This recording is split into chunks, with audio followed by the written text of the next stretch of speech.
নমস্কার এভরিওয়ান, সবাইকে ওয়েলকাম করছি নতুন একটি রেসিপি দেখার জন্য। আশা করি আপনারা সবাই ভালো আছেন। আজকে শুধুমাত্র কাঁচা চাল দিয়ে পাঁপড় রেসিপি।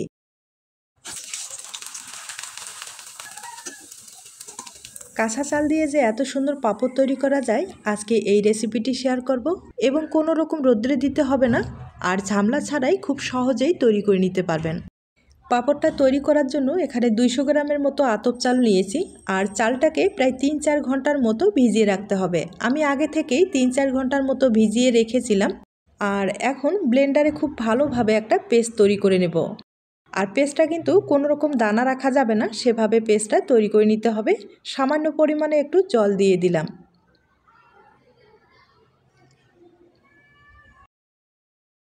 পেস্টটা আমি তৈরি করে নিলাম। এখন যেটা করতে হবে, একটা ছাঁকুনির সাহায্যে চালের পেস্টটাকে খুব ভালোভাবে চেলে নিতে হবে। চালের পেস্টটায় একটুও যেন দানা থাকে না, সেভাবেই চেলে নিতে হবে। এই কাঁচা চালের পাঁপড় খেয়েছেন কিনা জানি না, এই পাঁপড়টা খেতে কিন্তু খুবই টেস্টি। আর যারা খেয়েছেন তারা তো অবশ্যই জানেন, আর যারা খাননি একবার হলেও কিন্তু ট্রাই করতে পারেন। এই পাঁপড়টা তৈরি করা খুবই সহজ, তাছাড়া রোদ্রে দেওয়ার ঝামেলা নেই, আর সময়টাও একবারে কম লাগবে।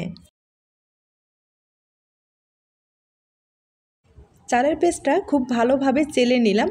আর এখন কিন্তু ছোট্ট চামচ দিয়ে 1 চামচের মতো এখানে ময়দাটা ব্যবহার করলাম। তবে অবশ্যই কিন্তু ময়দা আটা একটু হলেও ব্যবহার করতে হবে, না হলে পাঁপড়টা ফেটে যাওয়ার সম্ভাবনাটা বেশি থাকবে। আর সামান্য পরিমাণে একটু লবণ দিয়েছি। পেস্টটাকে খুব ভালোভাবে আমি তৈরি করে নিচ্ছি। এই চালের পেস্টটা ঘনও হবে না, পাতলাও হবে না, সেভাবে তৈরি করে নিতে হবে।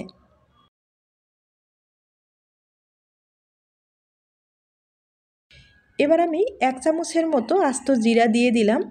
আর জিরার ফ্লেভারটা কিন্তু পাঁপড়ে খুব ভালো আসে।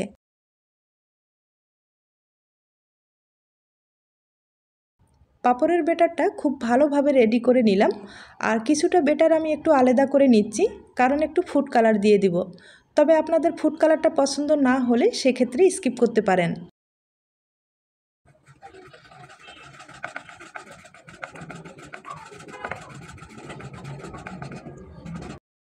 বেটারগুলো আমি রেডি করে নিলাম, আর ঘনত্বটা হয়তোবা দেখেই বুঝতে পেরেছেন।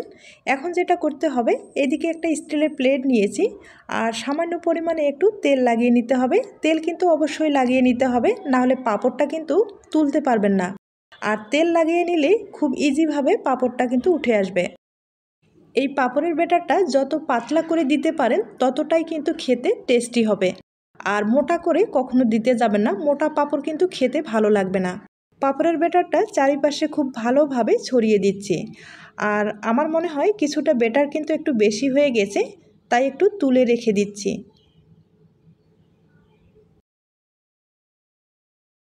প্লেটটা খুব ভালোভাবে রেডি করে নিলাম। আর এদিকে আগে থেকেই পাত্রে জল বসিয়েছি, জলটা খুব ভালোভাবে বলক এসেছে। এখন প্লেটটা আমি দিয়ে দিলাম। আর প্লেটটা দেওয়ার পরে এগুলো কিন্তু ভাপ দিতে বেশি সময় লাগবে না, 30 সেকেন্ড হলেই হয়ে যাবে।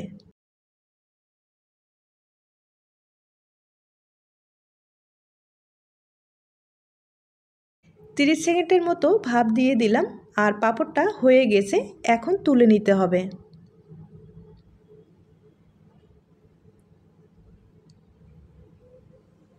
এখন আপনাদের প্লেট থেকে পাঁপড়টাকে আলাদা করে দেখিয়ে দিচ্ছি। আর পাঁপড়টা কিন্তু এখনও অনেক গরম আছে, তবে গরম থাকলেও কোনো সমস্যা নেই, বা ঠান্ডা হলেও কোনো সমস্যা নেই, খুব ইজিভাবে কিন্তু উঠে আসবে। একইভাবে অনেক কয়েকটা পাঁপড়ে আমি তৈরি করে নিলাম। আর দেখতে পাচ্ছেন প্রত্যেকটা পাঁপড়ে কিন্তু খুব সুন্দর হয়েছে, আর খুব পাতলা করেই তৈরি করে নিয়েছি। আমি আবারও বলছি, পাঁপড়গুলো কিন্তু খুব পাতলা করে তৈরি করে নিতে হবে। এখন আমি পাঁপড়টাকে ছোট ছোট করে কেটে দেখিয়ে দিচ্ছি। তবে আপনারা চাইলে কিন্তু বড় পাঁপড়টাও রেখে দিতে পারেন, অথবা আপনাদের পছন্দ মতো যে কোনো শেপ দিয়ে কেটে নিতে পারেন। আর এই পাঁপড়গুলো এতটাই পাতলা হয়েছে, আপনারা কিন্তু খুব সহজেই ফ্যানের বাতাসে শুকিয়ে নিতে পারেন। এখন যেহেতু বর্ষাকাল, মুখরোচক কিন্তু অনেক কিছু খেতেই ইচ্ছে করে, তাই সামান্য কিছু উপকরণ দিয়ে ঘরেই কিন্তু খুব সহজেই এই পাঁপড়টা তৈরি করে নিতে পারেন। আর চায়ের আড্ডায় এই পাঁপড়টা খেতে দুর্দান্ত টেস্টি লাগবে। তবে বাড়িতে অবশ্যই একবার হলেও ট্রাই করে দেখতে পারেন। আমি একইভাবে যে ফুড কালার দিয়েছি সেটাও একটু কেটে দেখিয়ে দিচ্ছি।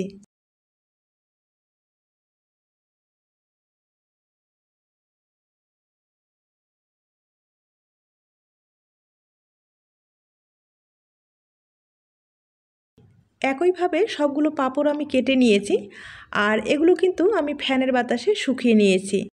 আর শুকানোর পরে দেখেন কত সুন্দর হয়েছে। এভাবে আপনারা দীর্ঘদিন পর্যন্ত সংরক্ষণ করে খেতে পারবেন। আর যখন খেতে ইচ্ছে করবে তখন কিন্তু তেলে ভেজে খেতে পারেন। এখন চলুন আপনাদের কয়েকটা তেলে ভেজে দেখিয়ে দিচ্ছি।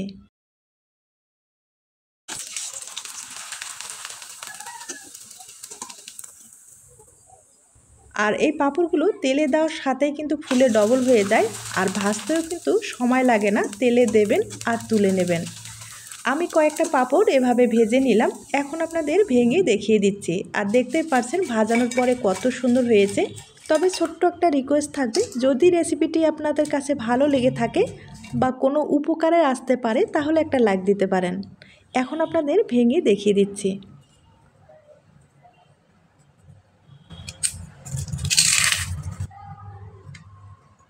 আজ তাহলে এ পর্যন্ত, নতুন রেসিপির সাথে আবার দেখা হবে। সবাই ভালো থাকবেন, সুস্থ থাকবেন এবং নিরাপদে থাকবেন। নমস্কার।